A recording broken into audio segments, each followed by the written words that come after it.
Modern medicine and research support the old adage that laughter is often the best medicine. Happiness truly is a gift that keeps on giving, with several studies demonstrating the effects of optimism in life and in our health. The question begs, how can we feel more optimism right now in the last few days of 2020? Optimism is everything. Welcome to Health Talks. This is the last show of 2020, and what a year. I'm Laura Termini, founder of Chicanol.com, and today I welcome Dr. Fidos Dabar, a professor in the Department of Psychiatry, Microbiology, and Immunology, and at the Sylvester Comprehensive Cancer Center at the University of Miami Health System. Thank you so much and welcome, doctor. Thank you. Thank you for having me. So happiness, laughter, but let's talk about optimism. Something that I think it was so important for me to talk about this 2020 and December. So let's start from what's optimism? What is it? So that's a great question. There are different ways that people look at it, but in an essential sense, one could say that it is, part of one's personality or characteristics that sort of gives you an idea about your outlook and expectations of the world. And if you generally see the best in situations, expect the best in people, expect the best in situations, you have a more sort of optimistic view of life. And, there are debates about how much of it is just biologically what you have, how much of it can be changed over life. And like everything, I think in biology and life, it's probably a combination. There's a certain sort of innate biology that you have, and then there's a certain way in which life and your experiences and what happens around you and how hard you work on certain aspects of it can change it. So it's changeable to a certain extent. So it's a skill that you can develop. That's a great way to put it too, except to not make it seem like it's easy to develop. I know. But yes, that many of these characteristics, like even happiness, one can work on it. But the one important thing is, one could say, well, how would you improve your optimism, right? Well, that's why one of the ways one could discuss change. And so authenticity, being honest with yourself and others is the key. You can say you're optimistic. You can scream you're optimistic. You can wear a t-shirt saying I'm an optimist, right? That's not bad. That's not bad. But it's very likely that in order to reap the health benefits and all the other benefits, the optimism has to be heartfelt. It has to be genuine, to truly come from within.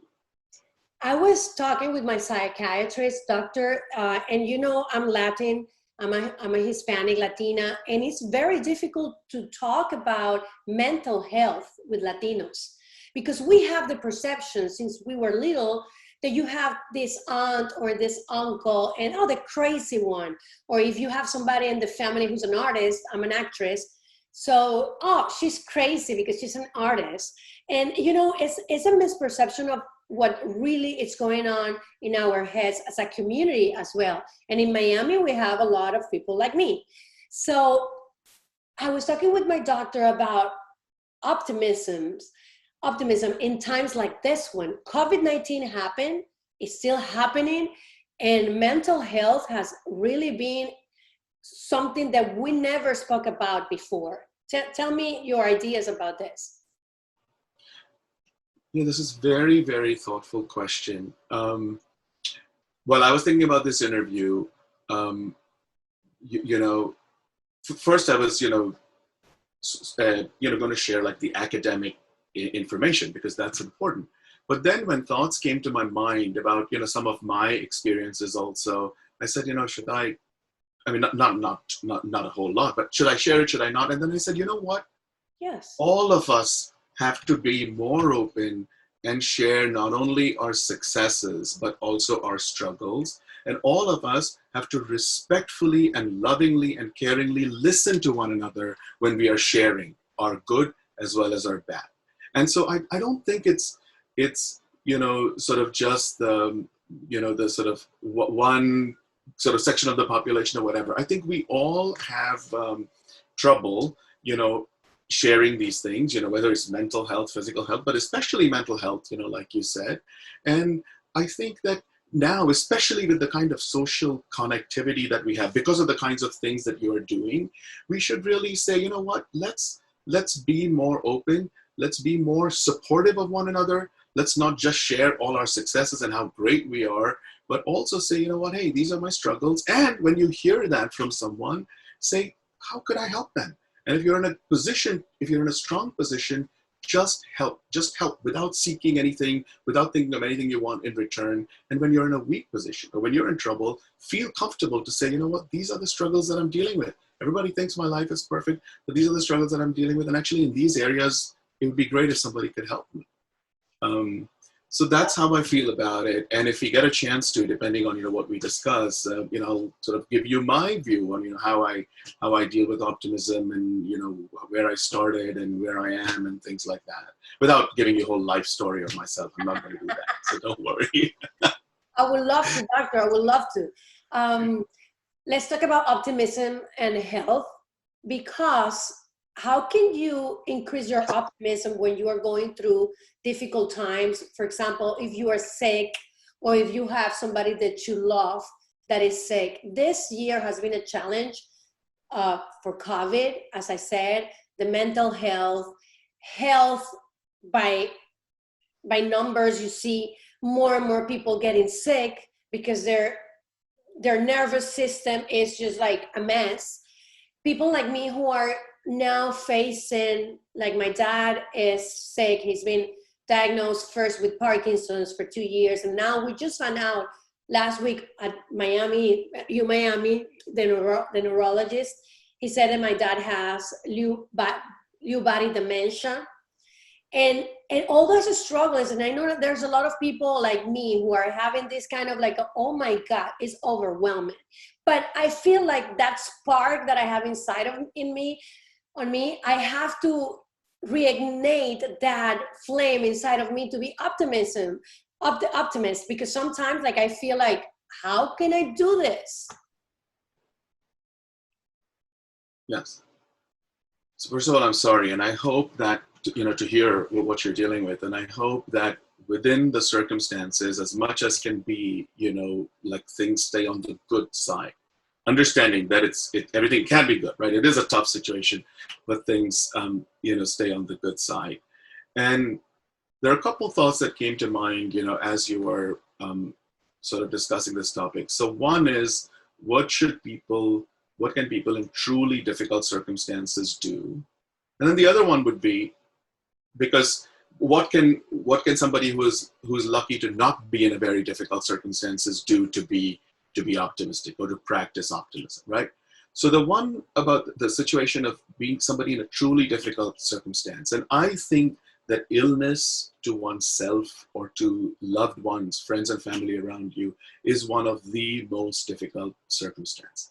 And there, I think we have to recognize that it's just tough. It's just natural. And most people are not superhuman to just say, hey, I'm optimistic. And here, one has to be very caring about the messaging, because, well-meaning people say things like, it's not, you can be optimistic. And if you're optimistic, it's going to be good for your mental health. It's going to be good for your health. And it's going to be good for your dad, because you're going to be in a better place to do it. But that kind of, you can be optimistic without paying attention to the situation that the person is in and how difficult. In some situations, it's easier to be optimistic. In other situations, it's more difficult. One has to recognize that. And in the very, very difficult situations, even in the easier ones, but especially in the very difficult situations, it doesn't mean that the person should give up and say, oh, I'm just going to be pessimistic, right? You support with yourself, you support as much and nurture as much positive, genuinely positive thinking and optimism as you can get. And then the people around you who care for you, who love you, or who are even just acquaintances, they're not necessarily, need to love you, should do everything they can to help. And this is what I was referring to before, that when you're in a good position to help, just help people in whatever way you can. Not because you're looking for something in return, just do it. It feels good, you just do it. And if everybody does that, then when somebody's in a tough position, there are people who can help them do. And you gracefully accept help, when you're doing that. So what you described is very hard. And and you know what, we can continue this conversation over time, because I do want to learn, how can we help better, and how can somebody in a tough position help themselves better, but in a very human manner. Then we can talk about how you can practice optimism under more normal circumstances. But this is what I mean, for the tough. This is what I feel for the really tough situations. Hopefully, we're gonna help a lot of people with this. My audience know they're my digital family. They know that I'm very authentic, and I get, if I feel bad, I feel bad, and if I cry, it's because I'm going through this situation, and I think they appreciate that, because I feel inside of me that I'm helping others too. Let's talk about normal situation, doctor. We are like, let's be optimistic, and let's think about 2021, and we're going this transformation, amazing transformation through suffering. That's how I see it. Because the lessons that I learned in life is like through that kind of suffering, we learn such an important lesson. So being more optimistic, what are the positive effects of, the emotional and the laughter and being optimistic in your health, in your physical health? So what are the positive effects? Okay. And then you're right that if you go through a challenging time, a tough time, successfully, with doing the best you can, that almost makes you stronger, right? So grandma says that, our grandmas, they all tell us, right? What doesn't kill you makes you stronger. And in our work, in our work on stress, for example, we see that all the time. Again, not to say that it's easy and everybody gets it or whatever, but you see that. Those are the kinds of things that we want to understand better and develop better. But as far as optimism goes, so what are the ways in which, it can improve health for us, right? Now, it's very important to know that the things that we're talking about are all a work in progress, as far as the science goes. Exactly. So these are not definitive facts of life. There are exceptions. So just because somebody may not be optimistic or not be feeling optimistic, they shouldn't think like, oh my God, I have a one-way ticket to a short life and then, sort of sickness, right? So just keep that in mind. I really mean that. But studies have shown that people who are optimistic tend to have better health, and they may even live longer. Okay? Some studies have suggested that optimists recover better from surgery, heart surgery, orthopedic surgery, bone and joint surgery. Some have observed higher survival rates in quality of life in cancer patients. And now this may all be driven by a biology of mind and body that accompanies an optimistic state of mind that promotes all these things. Another very important factor is that optimism is thought to reduce bad stress.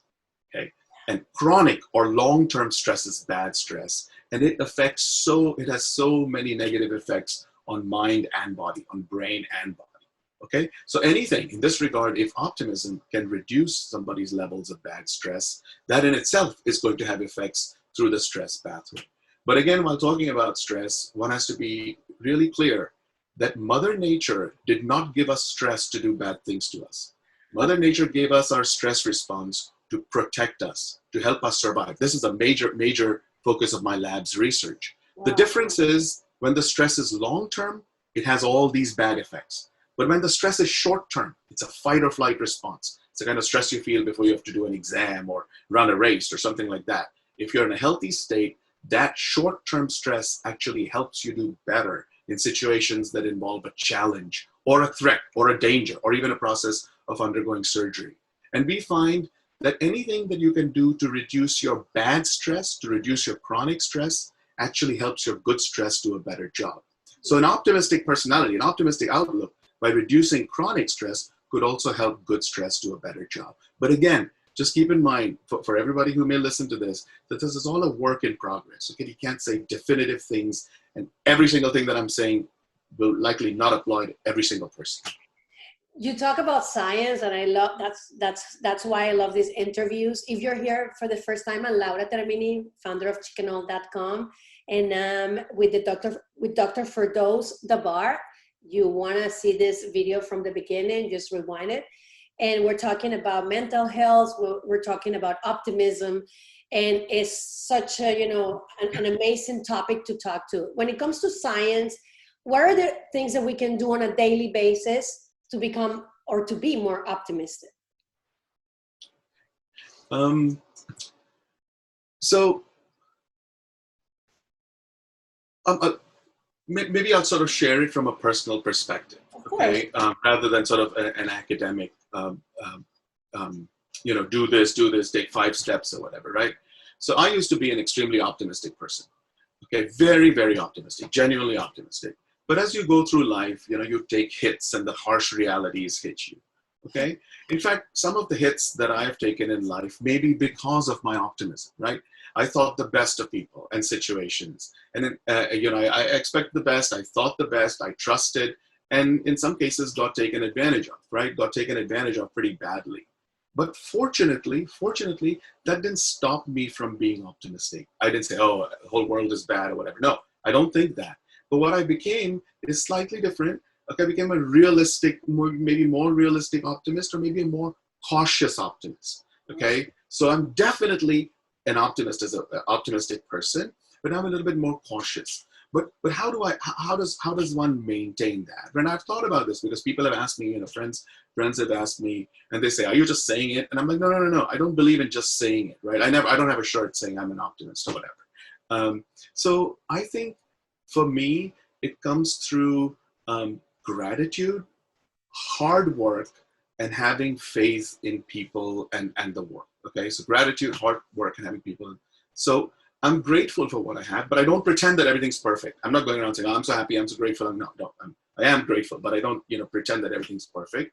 And in fact, working to improve things, for yourself and for those around you is a pretty good way to be. And that's what, I try to be.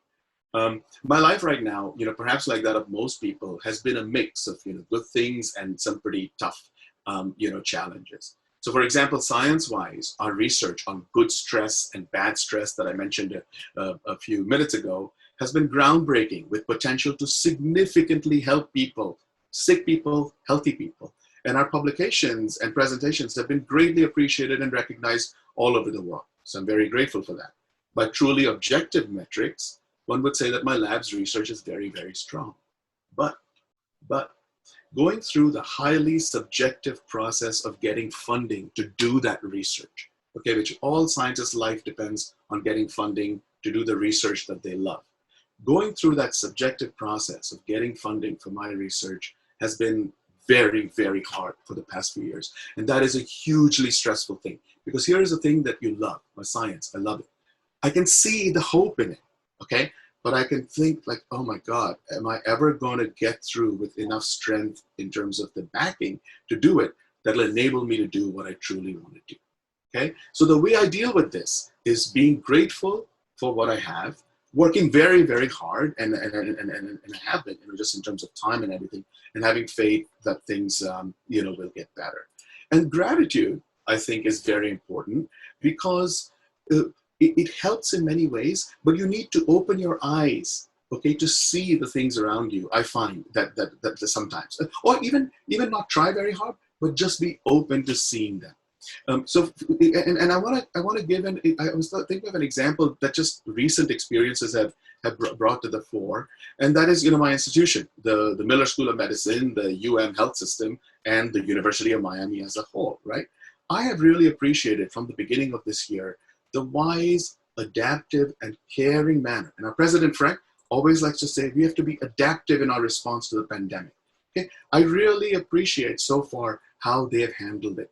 Okay, I don't think that people know, and nobody paid me to say this, they didn't tell me to say this, but I think it's important. They've done it, I feel, in a very wise manner.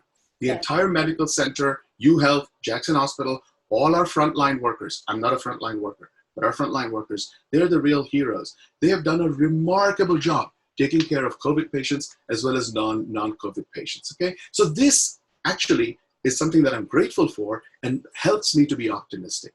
We had a town hall recently where the president of UM, the chairwoman of the board, the provost, the dean of the School of Medicine, the CEO of UHealth, the entire UM leadership was there, okay, to discuss sort of social justice, very important topic.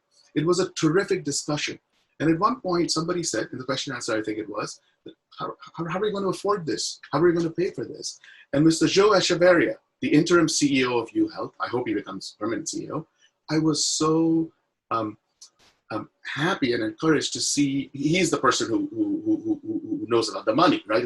And that's a really important factor. And he said, you know what, let's define what we have to do and we will find the resources to do it. Something like that. I don't want to put words in his mouth, but it was something like that as I was listening to it.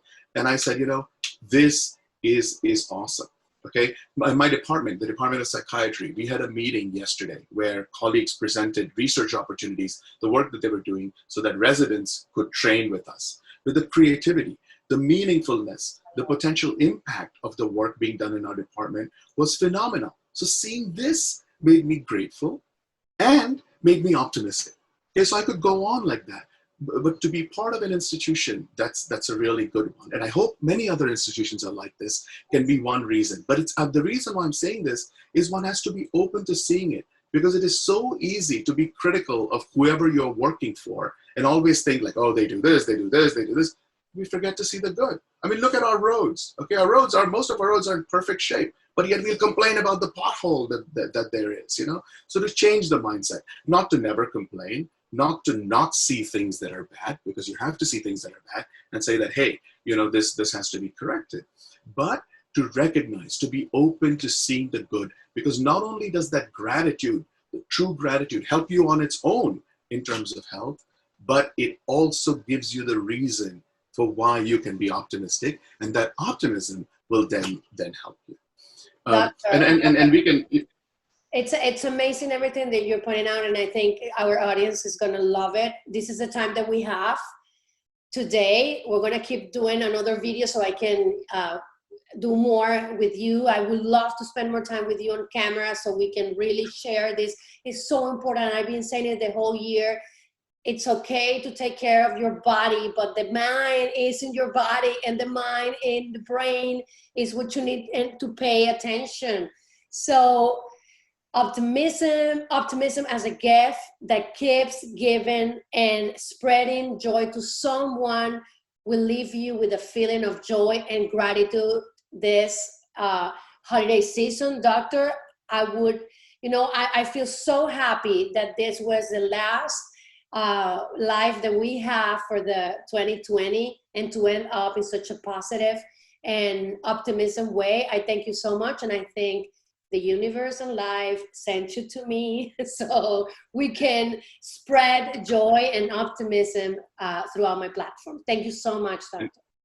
Thank you. I feel the same way. Thank you for a really thoughtful interview and for what you're doing for your readers and listeners. And I just want to wish you and your followers the very best for the holiday season and the new year. And yes, if I can be of help with anything, let me know. And I really wish you the best with your dad, and really hope that things are as good as they can be. Thank you, Doctor. Thank you, my chicanol. Kisses, besitos. I'm going to share all the information here on the post. So see you 2021. Take care.